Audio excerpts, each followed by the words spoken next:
তা আসলে মানে আল্লাহ আসলে রাখছিল ভাই, আল্লাহ এই ম্যাচটা রাখছিল, নাহলে যে 4-5টা ক্যাচ মিস করছে তারপরে এই ম্যাচ কেমনে জিতি বলেন, কেমনে জিতি? আসলে আল্লাহ বাংলাদেশের কপালে রাখছিল ম্যাচ, নাহলে এই ম্যাচ কখনো জেতা সম্ভব না এতগুলো ক্যাচ মিস করার পরও। আজকেও চোখে জল দেখতে পাচ্ছি, নিশ্চয়ই সুখের জল। কারণ ভাই আমরা 2-3 জন এখানে 2-3 জন মানে যখন বাংলাদেশের উইকেট যায় খারাপ সময় আসে তখন আসলেই এখানে ওরা বেশিরভাগ ওদের মানে ড্রিঙ্কস অ্যালাউ, ড্রিঙ্কিং ম্যান যারা তারা আইসা এরকমভাবে নাগিন ড্যান্স দেয়, মানে শরীরের সাথে ঘেঁষাঘেঁষি করে, যেটা বাংলাদেশ যদি ভালো খেলে তাহলে এইগুলো ওরা কখনোই করবে না, যেমন আজকে করে নাই, ওরা করে নাই। তা অবশ্যই ভালো লাগে ভাই, কারণ এই জয়টা অনেক বেশি দরকার ছিল, অনেক দরকার ছিল।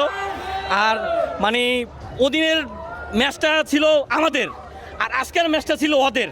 তা আসলে বাংলাদেশ ওদের আসলে মুখ থেকে ম্যাচটা তো ছিনেই নিয়েছে, পুরো ছিনেই নিয়েছে। এটা আসলেই অন্যরকম আনন্দ ভাই। লাস্টের দিকে টেনশন বাড়াই দিছিল, অনেক টেনশন বাড়াই দিছিল ম্যাচটা, কিন্তু